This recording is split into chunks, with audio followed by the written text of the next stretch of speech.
Hablemos de Ciudad es un espacio para hablar sobre nuestra relación con el territorio que habitamos y de cómo transformarlo en un espacio digno, sostenible, incluyente y justo.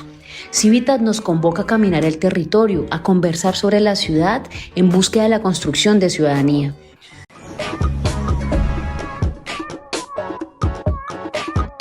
Bienvenidos al capítulo 6 de Hablemos de Ciudad. Hoy veremos Sin agua no hay ciudad, una discusión obligada sobre el POT. Estamos en el sexto capítulo de Hablemos de Ciudad,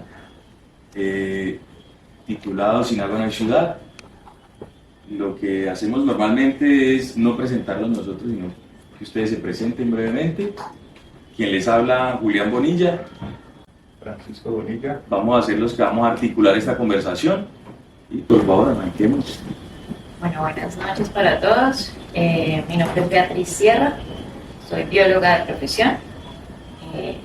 Mi carrera me ha llevado más a los temas de consultoría ambiental y en eso me desempeño actualmente, sobre todo en temas de economía circular, cambio climático y sostenibilidad. Buenas noches, mi nombre es Franciliana Bolaño Strochi, yo soy geógrafa de profesión y actualmente estoy haciendo mi doctorado en ciencias ambientales. Y bueno, pues en el marco de ese proceso que ya lleva varios años, pues he dedicado como a la investigación en temas de gestión ambiental y también pues actualmente como parte, digamos, de la tesis, trabajar temas concretamente de gobierno del agua y los impactos socioeconómicos que ha tenido el proceso de expansión urbana metropolitana de Cali. Buenas noches a todos, mi nombre es Mauricio Sánchez. Yo estudié cine y fotografía y actualmente dirijo un centro cultural que se llama Casa de las Burbujas y hago parte del proceso de ecobarrios en la ciudad. Hago parte del ecobarrio San Antonio, donde estamos en este momento. Y me dedico muchísimo a la gestión ambiental y cultural por la estrategia de ecobarrios que estamos viviendo desde hace 7 años en la ciudad de Cali. Muchas gracias por estar aquí, a ustedes también y quienes nos ven a través de las redes sociales. Efectivamente, es una conclusión casi que el título de nuestro conversatorio, que es Sin agua no hay ciudad. No podemos plantear la planificación del suelo desconociendo el elemento agua. Algunos expertos hablan de que esto es un solo elemento, ¿cierto? En esa planificación, en esa reglamentación de los usos del suelo, sin duda es el primer impacto que tenemos frente al agua. Cali, digamos, tiene un entorno pues, que tradicionalmente se habla de la ciudad de los 7 ríos. De esos 7, al menos 2 están declarados como sujetos de derechos, lo que pone de presente una vulneración. Lo mismo otros ecosistemas nuestros, también muy vulnerables, pero también muy vulnerados, como los humedales, ¿cierto? Algo que ya casi no hay en el Valle del Cauca siquiera, que es el bosque seco tropical, otro de los elementos ambientales devastados. Y hay varios elementos que vamos a ir viendo a lo largo de la conversación en cuanto a el agua. Y lo primero que quisiera hacer para introducirlos poco a poco a esta conversación es, desde la perspectiva de experiencia que ustedes tienen, cómo el cambio climático, por ejemplo, Beatriz, puede impactar el tratamiento, nuestras fuentes hídricas, cómo estos eventos climáticos afectan el recurso hídrico. Bueno, pues tenemos que tener en cuenta que el cambio climático, primero, es una realidad, no es algo que va a pasar. Realmente ya estamos viviendo, digamos, tenemos una crisis ambiental mundial, no solamente, digamos, local. Y esto implica que los efectos climáticos que vamos a tener, o los eventos climáticos más bien, cada vez son más intensos. Cada vez tenemos eventos como el de hoy, por ejemplo, el aguacero que cae, que ya no es un aguacerito normal, controlable, sino que es un aguacero que colapsa la ciudad. Y cada vez estos eventos van a ser más intensos, cada vez vamos a tener incluso más años de pronto niña, más años niño, que implica también más sequías intensas. Y esto afecta nuestro desarrollo y nuestra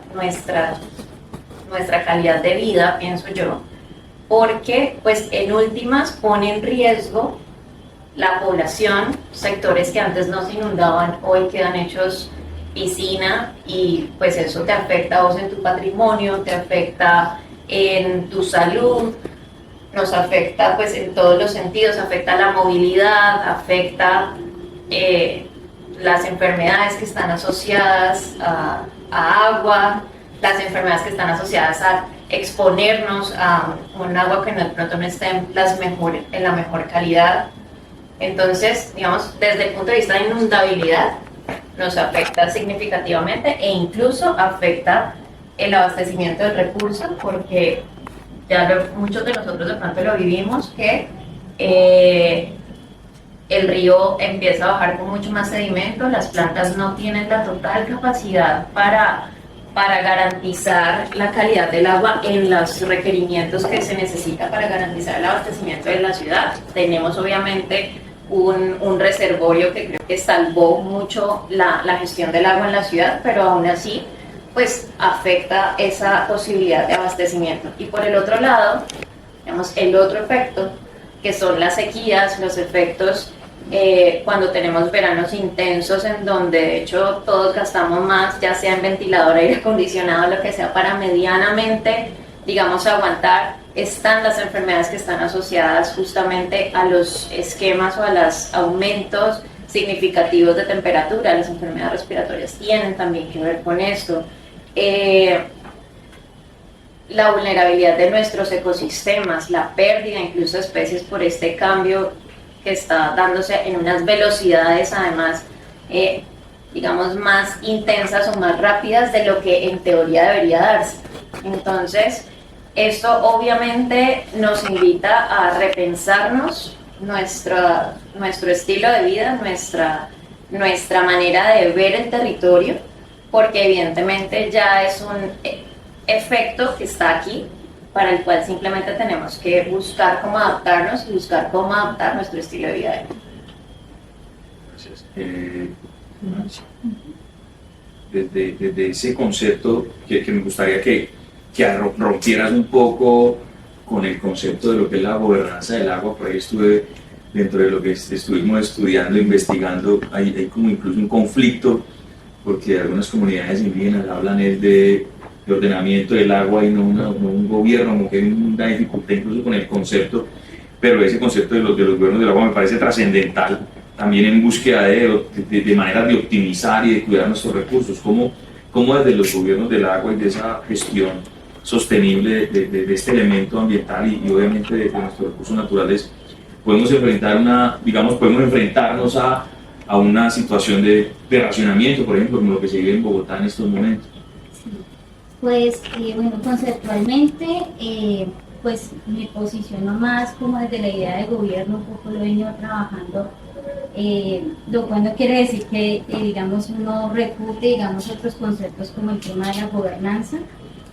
Lo que pasa es que el tema de la gobernanza siempre se ha articulado un poco más desde unas posiciones que desconocen, o más bien, digamos, son un poco ingenuas al creer que, digamos, en la toma de decisiones todos tenemos la misma capacidad de incidir en la toma de decisiones. Entonces, desde la gobernanza se habla mucho entonces que nos sentamos con empresas, comunidades, estados, y que todos estamos como en el mismo nivel, ¿cierto? Desconociendo, digamos, esas asimetrías de poder y por supuesto, digamos, esas asimetrías que hay al momento de tomar decisiones que nos competen a todos. Entonces, un poco más como retomando esa idea de gobierno, pues parto como de la base y articulo más ese ejercicio a un ejercicio de agencia, que es un proceso más que tenemos como agentes o como actores o agentes sociales, como una capacidad que tenemos todos de transformar realidades, ¿cierto? De poder ser conscientes y también organizarnos, bien sea de manera individual o colectiva, pero generar un proceso de transformación de realidades.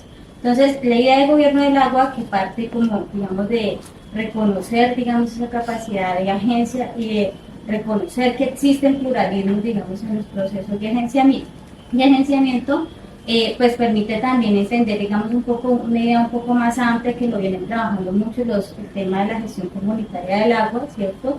y es, digamos, reconocer, por ejemplo, que las mismas comunidades también tienen esa capacidad de transformación de sus territorios a través de sus procesos de gestión comunitaria del agua. Entonces, en el marco de ese concepto, pues el gobierno del agua es un ejercicio que permite ver un aspecto un poco más integral con respecto a ese mismo proceso de toma de decisiones con respecto al agua. Entonces, un aspecto más integral considerando aspectos organizativos, sociohistóricos, ¿cierto? Aspectos de carácter económico, financiero, ¿cierto? No todos los sistemas requieren, digamos, unas cuestiones, unas dimensiones económicas y financieras que les permiten ser sostenibles, aspectos, por supuesto, de carácter ecológico y aspectos de carácter técnico operativo, ¿cierto? Y en el marco, digamos, de ese proceso, pues precisamente ver ese sistema como algo que es más integral y más amplio, permite, pues, digamos, ser conscientes también incluso de que en ese proceso de gestión o de gobierno del agua debemos articular, digamos, otros fenómenos, ¿cierto?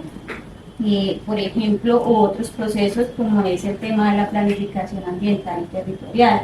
Es decir, no son procesos de carácter aislado, pues digamos aquí en Colombia siempre hemos manejado el tema de la gestión del agua potable o de los servicios públicos de manera muy sectorial, pero hay que empezar a entender que esos procesos precisamente, el caso de Bogotá, ¿cierto? Que es, pues digamos, es la capital del país, nos llama, digamos, la atención a pensar, digamos, que esos procesos no pueden ser de manera desarticulada, que deben articularse un proceso de planificación territorial y ambiental, articulado también al tema del gobierno del agua, y el tema del gobierno del agua entender que no es solamente, pues, digamos, el componente de garantizar condiciones óptimas para su disponibilidad, su calidad, sino también de garantizar condiciones que permitan, digamos, tener abastecimientos de carácter adecuados y equitativos, ¿no? Y sostenibles en el tiempo. Entonces, un poco más, digamos, que en el marco de ese contexto, pues es importante como considerar esos elementos y pues en términos conceptuales también permitir avanzar, ¿cierto? Digamos, una idea un poco más de carácter integral con relación al manejo del agua. Si pudiera hacerle... Francia habló de la gestión comunitaria, de los agentes comunitarios. Entonces Mauricio que habló de que estaba manejando, que estaba trabajando, estaba participando en la creación, en la consolidación de ecobarrios. Entonces lo primero es como una definición rápida de qué es un ecobarrio, cómo lo hacerlo y cuál es la labor que puede hacer la comunidad para ir ampliando el espectro de los ecobarrios que están en proceso de adopción, digamos, de esa aplicación. Ecobarrio es una estrategia integral de mitigación y adaptación al cambio climático desde la comunidad. Ese desde la comunidad yo se lo he adicionado por la realidad que hemos estado viviendo.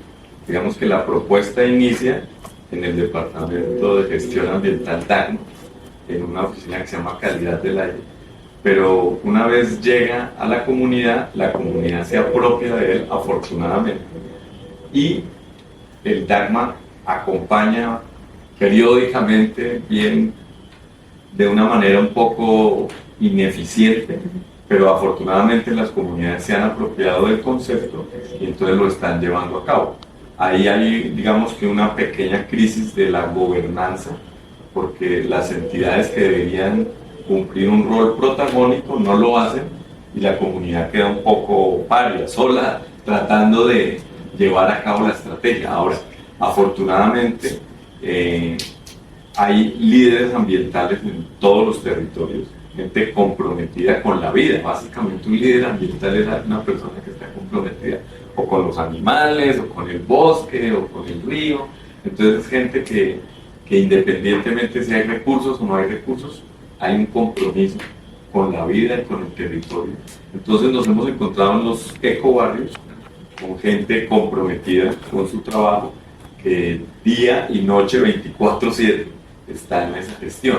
Entonces, lo más hermoso de los ecobarrios es que yo lo llamo una revolución silenciosa, porque ahí hay una manera integral de abordar la problemática del cambio climático desde las vivencias comunitarias, ¿no? Entonces, digamos que los ecobarrios tienen huertos urbanos, sistemas de compostaje, sistemas de recolección de agua lluvia, educación ambiental, ruta selectiva de residuos sólidos, economía circular, comunicación comunitaria, utilización de energías alternativas, y la última línea que hemos adoptado se llama deporte comunitario. Un deporte que no se basa en la competencia, sino se basa en la conciencia y en la solidaridad y el trabajo en equipo. Entonces, si ustedes ven esas líneas, pues aborda casi la vida integral de una comunidad. Y en cada una de esas podemos decir que tenemos unos logros significativos desde la comunidad. Entonces, por decir algo, las huertas y sobre todo en el contexto de Cali, con el estallido social, pues podemos hablar de que hay un boom huertero en la ciudad, hay una red de huerteros actualmente en la ciudad. Con el sistema de compostaje, por ejemplo, en San Antonio logramos hacer un piloto para que una empresa oficial hiciera una ruta selectiva de residuo orgánico y una ruta selectiva de residuo sólido. Actualmente tenemos 2 operadores, Ciudad Limpia y Bioaseo, que están haciendo esa labor con el sector gastronómico, que son grandes productores de desechos. Entonces nosotros ya tenemos varios camiones que recogen exclusivamente el residuo orgánico y lo van y lo compostan. No va al basuro, al relleno sanitario, y eso es una transformación de lo que pasa. Por ejemplo, en la educación ambiental, nosotros tenemos, en la ciudad, tenemos 4 rutas pedagógicas ambientales. Aquí en este sector tenemos la ruta pedagógica ambiental de los ecobarrios Comuna 3. 15 estaciones en un recorrido de 4 kilómetros que unen 5 barrios, San Antonio, San Cayetano, Libertadores, Nacional y Navarro La Chanca, que están alrededor del bosque urbano Parque del Acueducto, que es el bosque urbano más grande que tiene la ciudad, ¿cierto? Y lo más curioso es que el bosque urbano Parque del Acueducto es un bosque que crearon los vecinos. Nosotros tenemos una foto de 1930, una foto aérea donde está la colina completamente pelada. Hay 2 árboles, se ve la iglesia de San Antonio y se ve el acueducto, el primer acueducto de Cali, sin un solo árbol. ¿Qué ha pasado desde esa época? Pues que los vecinos, diferentes vecinos que han habitado alrededor de este espacio, que tienen procedencia campesina por los múltiples desplazamientos históricos de nuestra sociedad, pues han ido sembrando. Y entonces de 1930 al 2025 ahora tenemos un bosque de 2.4 hectáreas. Entonces lo que vamos descubriendo es que la comunidad, independientemente de las instituciones, de la política, de la gobernanza, ha ido transformando su manera de relacionarse con el territorio.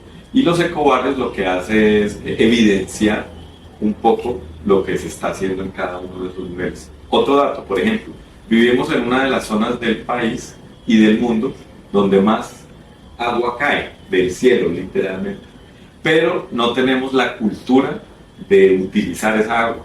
Entonces, ¿qué pasa? Cuando llueve de esa manera, pues colapsa, porque toda el agua que cae y que deberíamos aprovechar, no la aprovechamos, sino que la dejamos que se escurra y que vaya descontrolada por cualquier lado y genera pues inundaciones.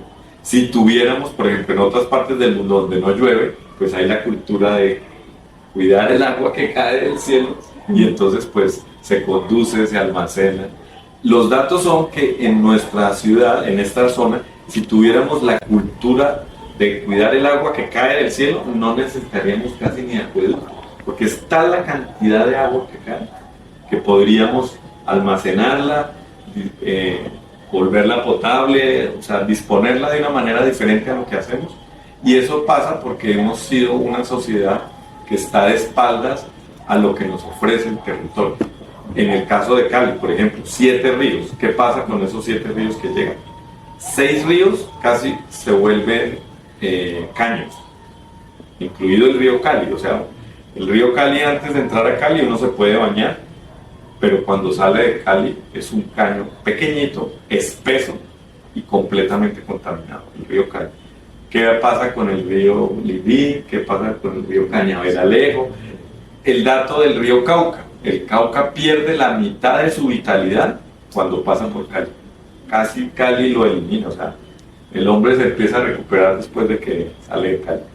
Entonces, lo que pasa es que el modelo de sociedad que hemos ido construyendo es un modelo que está de espaldas a nuestros recursos naturales, a nuestra geografía, a nuestro... Por ejemplo, datos. Si usted camina por el lado del río Cali, usted se encuentra que todo el mobiliario está de espaldas al río. No hay una silla que esté mirando hacia el río, sino que todas las sillas están mirando en contra del río, o sea, el río siempre está a la espalda. Eso es muy significativo, o sea, dice, somos una ciudad que está de espaldas a sus ríos. Entonces, esa gran fortuna que tiene Cali y que sigue teniendo, porque son tantas las fortunas que tiene Cali que a pesar de todo lo que hemos hecho, sigue siendo abundante y sigue siendo bueno. Pues yo creo que es el momento que pide que haya un cambio, de cambiar esa mirada, de cambiar el chip. Sí, y los claro. ecobarrios son una propuesta desde las comunidades que está propiciando hacer esos De cambios. acuerdo, de acuerdo. Hay varios otros datos importantes y que nos dan, que nos ponen un panorama bien complejo, como que, por ejemplo, el avance del alcantarillado pluvial que debiera tener la ciudad, la falta, por ejemplo, en cuestiones de adaptación, ¿no? La permeabilidad del suelo, lo que decía Mauricio, el agua corre por toda la ciudad arrastrando con todo lo que pueda, y es porque no hay tampoco una permeabilidad. Debería haber, y ahí como que un poco en esos elementos de naturaleza, Beatriz, esas soluciones basadas en naturaleza que se está hablando tanto, esos que incluso nos sirven para disminuir los gases de efecto invernadero, pero también para controlar estos fenómenos. Contanos algo de eso. Mira, las soluciones basadas en la naturaleza, pues digamos como su nombre lo dice, parten de una premisa, y es que la naturaleza ya ha solucionado los problemas que nosotros hoy estamos viendo o identificando hace miles de millones de años. Cuando hablamos de soluciones basadas en la naturaleza y hablamos específicamente, por ejemplo, de los temas de agua, estamos hablando, por ejemplo, de jardines de lluvia. Los jardines de lluvia son estructuras en donde vos puedes diseñar un parque, vos puedes diseñar una zona donde tiene un alto grado de permeabilidad, y cuando llueve el agua, en vez de, digamos, correr, se almacena y puede ya sea drenar hacia la fuente hídrica cercana o ser aprovechada, ¿sí? Hoy estamos hablando de ciudades inundables que han recuperado, por ejemplo, sus ríos. En Asia, en China, tenemos ciudades que hoy por hoy están diseñándose para que puedan ser inundables y generan espacios además habitables o espacios verdes que permiten a la comunidad también aprovecharlos y habitar la ciudad. Creo que un poco de cara al comentario que hacías de estamos de espaldas de pronto a ese recurso, pues también estamos un poco también de espaldas a realmente habitar esos espacios en la ciudad. Desde este tipo de infraestructuras también está la misma recuperación de los ríos, que antes pensábamos que la mejor idea para gestionar el recurso era canalizar el río. Entonces descubrimos ya que esa estrategia no funcionó. Entonces, ¿qué es lo nuevo lo que tenemos aquí? Bueno, quitemos esto, recuperemos ese lecho de río, recuperemos y volvamos a reverdecer con plantas que incluso ayudan a descontaminar el agua, incluso ayudan a absorber estos contaminantes y a limpiar el agua, y permiten que el ciclo del agua se dé mucho mejor.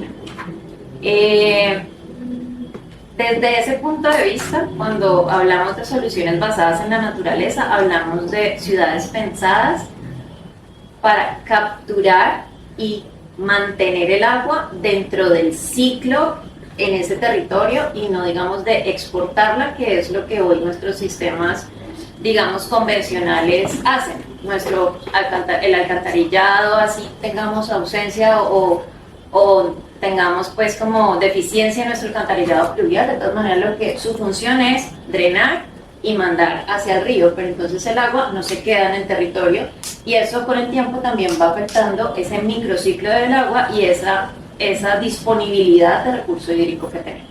Entonces, las soluciones basadas en naturaleza, como los jardines de lluvia, la recuperación de los ríos, las madreviejas, por ejemplo, hacer los humedales, que tanto hemos peleado con las madreviejas en Colombia, y con los humedales, esas son las soluciones que nos ha ofrecido la naturaleza por toda su historia, y que hoy estamos reconociendo que resulta que esa es la solución que necesitamos. Exacto.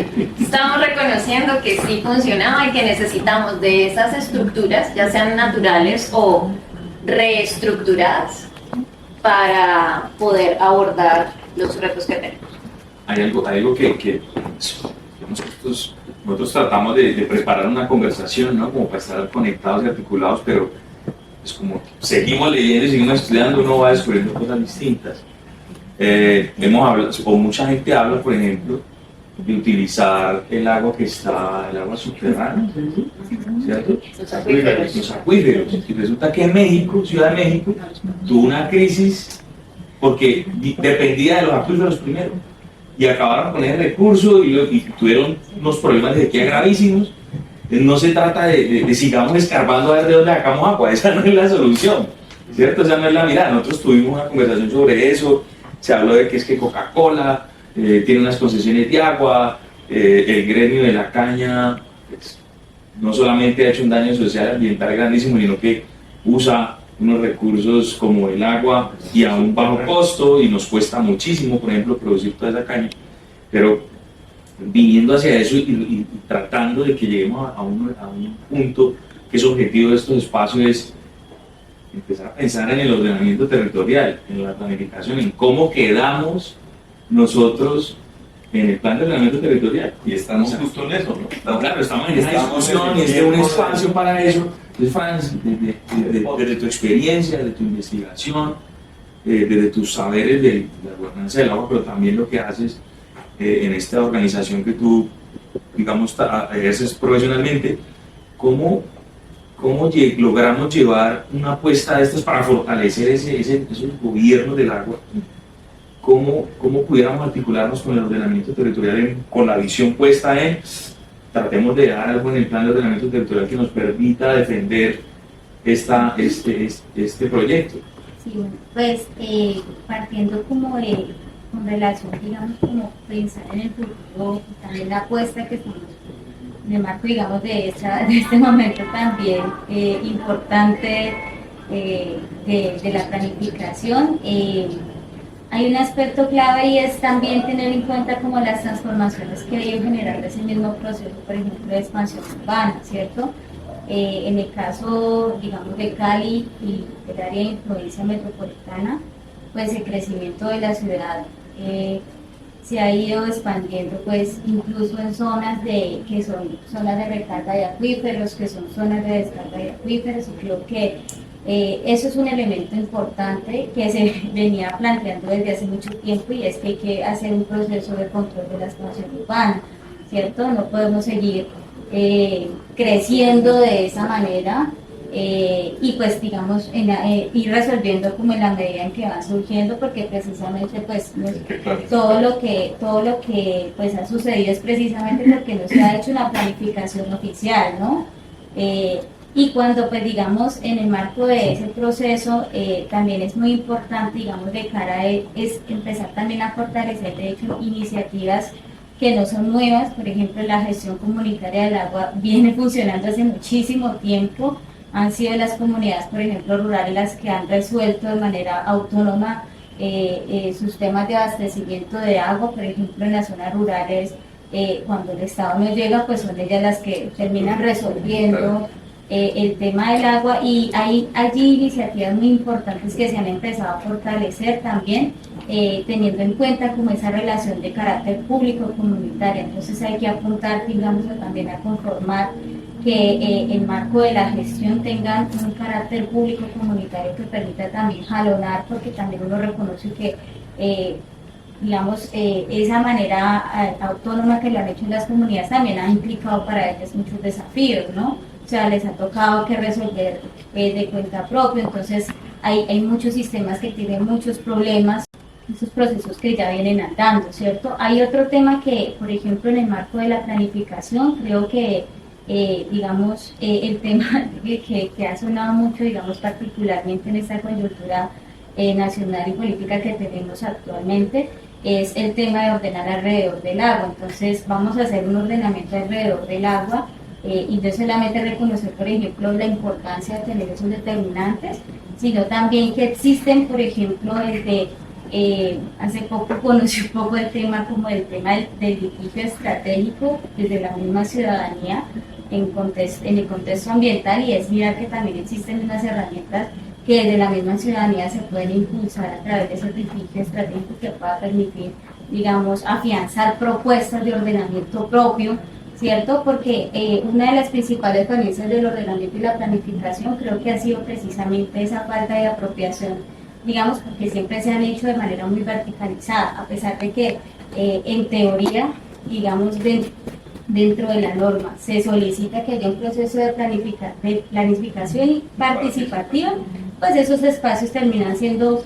unos espacios de planificación que son muy de carácter consultivo, ¿cierto? Informativo, y pues realmente si no hay un proceso de apropiación real sobre esos procesos de planificación, por ejemplo, toda esa propuesta de ecobarrios para mí es supremamente innovadora. En el caso de, por ejemplo, yo no conocía la iniciativa y pues ese tipo de iniciativas son las que se tienen que llevar, digamos, a la planificación, y también articular eso pues también a procesos de carácter comunitario que ya vienen andando, como los sistemas de gestión comunitaria del agua, que han sido claves también, por ejemplo, para poder, digamos, garantizar la mayor parte del abastecimiento de la zona rural. De hecho, las principales abastecedoras de las zonas rurales son las comunidades, no es el Estado, no es una empresa pública. No es una empresa pública, no es una empresa privada, sino las comunidades. Entonces yo creo que allí hay un ejercicio que puede articularse a través de alianzas, de redes, ¿cierto? Y también de crear espacios, digamos, bien sea a través de, hay un sistema ya que funciona que son los consejos de cuenca, pero también hay otro tema muy importante que pueden ser las redes ciudadanas alrededor del agua, y que pueden, digamos, impulsarse para articularse a esos procesos de planificación territorial. Ahí yo quiero ponerle picante a esta conversación, y es un poco, por ejemplo, miremos el caso de Cali, ¿no? Está en el momento de plantear su plan de ordenamiento territorial, ¿no? Y la autoridad principal de la ciudad se declara impedido.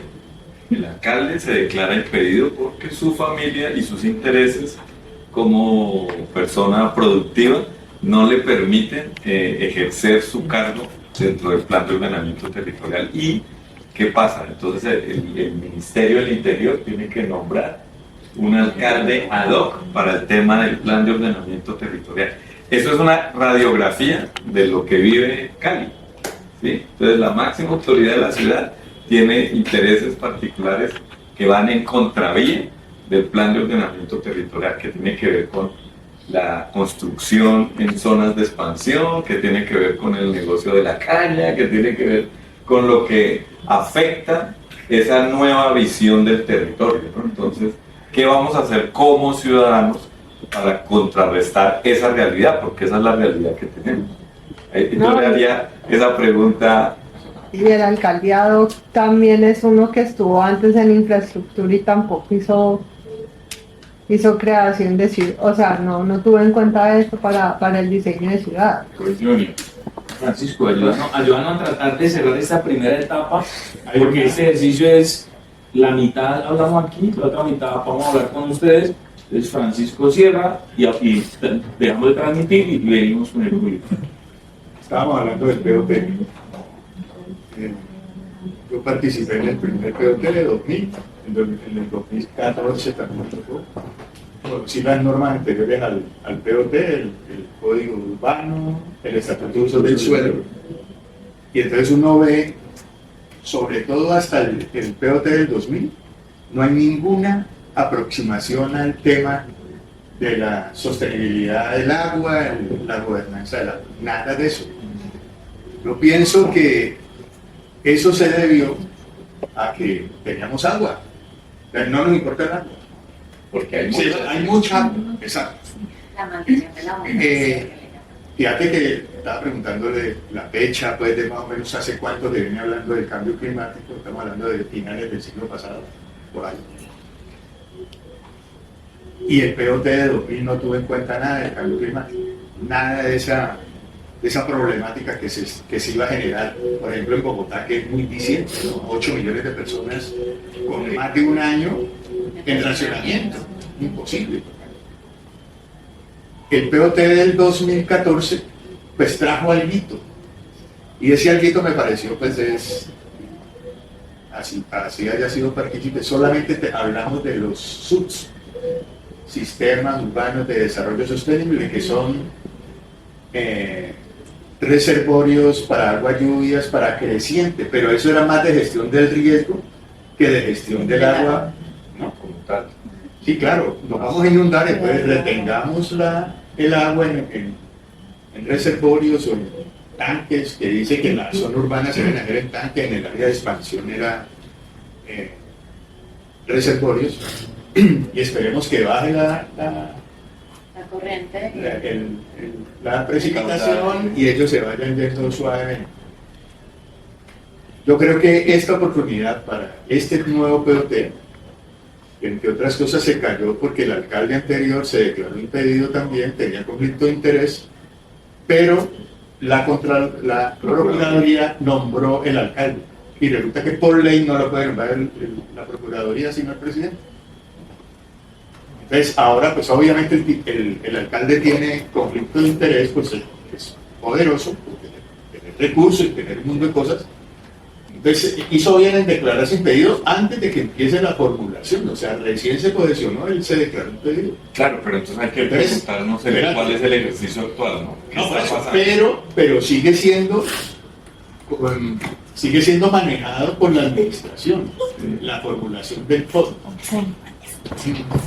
Y ahí es donde viene, y mi mayor queja en el tema del fondo, es la participación ciudadana. Entonces, se hace divulgación, se invita a la gente que no le interesa, ¿no? Y a la que le interesa es dos temas. El uso del suelo, ¿qué uso me van a permitir aquí? El uso más rentable, y qué edificabilidad me van a dar.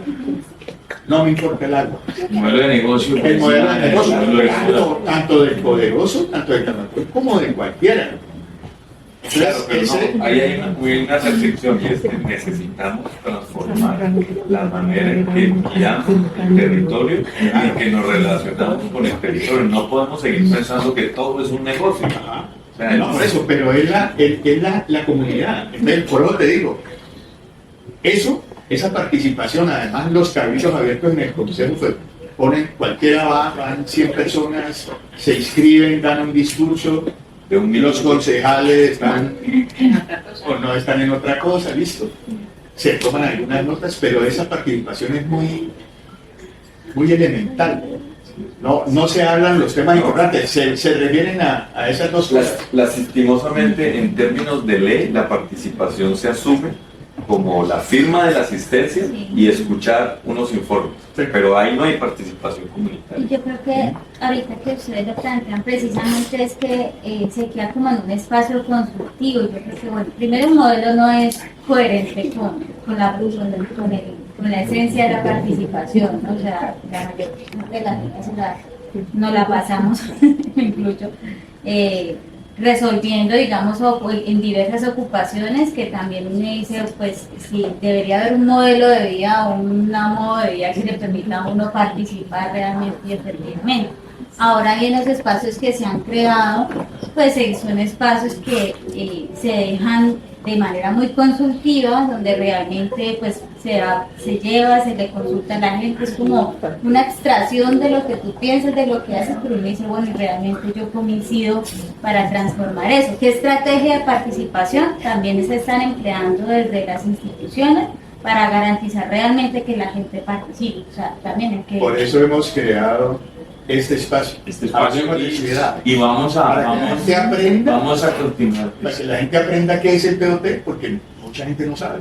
Eso El es tema No sabe abarca cómo participar tampoco. y no sabe cómo Y yo siento participar. ahí solamente algo que me gustaría agregar, y es que si bien siento que de pronto los espacios no son no son los ideales y todo esto, pero sí siento honestamente que como comunidad tenemos que tomar algo de responsabilidad en lo que en últimas resulta de los procesos estatales, porque somos muy buenos nuevamente como para entender nuestros derechos y para decir, no, es que me afectaron en esto, me afectaron en otro, pero cuando se dio el proceso, a pesar de que nuevamente no es ideal, muchas veces tampoco es ideal la misma divulgación porque no viene a darse cuenta por allá después, ¿sí? Pero sí como comunidad creo que ese es un elemento que los ecobarrios sí aportan, o sea, dentro de todo lo que aportan un elemento muy importante de red comunitaria y de masa crítica. Somos corresponsables de esa Exacto, que realidad. toma esa responsabilidad, que toma su comunidad y su calidad de vida como parte de su responsabilidad. Entonces, es un poco también el llamado comunitario de decirnos, bueno, independientemente de estratificaciones, independientemente de dónde estamos, cuál es nuestra responsabilidad como ciudadanos en el hacer de ciudad y en entender los mismos efectos que hoy estamos viviendo en nuestra ciudad por los elementos de planificación o por los mismos elementos ya de cambio climático, por todos los efectos que hoy tenemos en nuestro territorio. Entonces sí creo que hay un sentido de responsabilidad que tenemos que asumir. Hay una cuestión, hablamos solamente del DACMA, pero no hablamos de la CDC, que es nuestra autoridad con la cual se concerta el plan de ordenamiento Claro, territorial. pero digamos que el DACMA es la autoridad de Cali. La CBC no tiene competencia Del Del urbano. urbano. del urbano, o sea, la CBC no tiene competencia en el distrito capital. Pero Cali no es Yo- solo yo- yo- urbano, ¿no? Yo les voy a dar lo mencionado nada más aquí porque quiero que discutamos eso. Y es hablar de cómo incluso se le agrega un nuevo elemento a las determinantes ambientales, que es el de la biodiversidad, con esta ley de ciudades verdes. Y nosotros tenemos 3 categorías súper importantes ambientales que salen de cualquier sistema de áreas protegidas: ecobarrio, las huertas urbanas y los bosques urbanos. Y la red de protectores minerales también. Pero estas 3, esos minerales tienen al menos un área protegida, tienen una catalogación normativa. Estas 3 están por fuera. ¿Por qué no proponer lo estamos hablando también en patrimonio, sucede algo similar en el patrimonio cultural, en este natural, hablar de un sistema popular de áreas protegidas, que incluya estas cosas que son soluciones basadas en naturaleza, pero de la comunidad. Yo creo que con esto cerramos. Muchas gracias a los que nos ven a través de redes sociales. Vamos a seguir en el debate aquí presencial. Muchas gracias.